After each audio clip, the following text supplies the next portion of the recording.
DIY Succulent Kit. So this is the terracotta pot. Next is a rare succulent plant.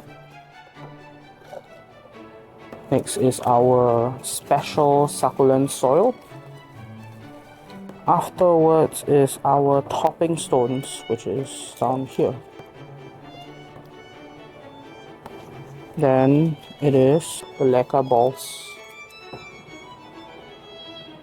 Then next is our ladybug. Okay, then next is the carrying tips card.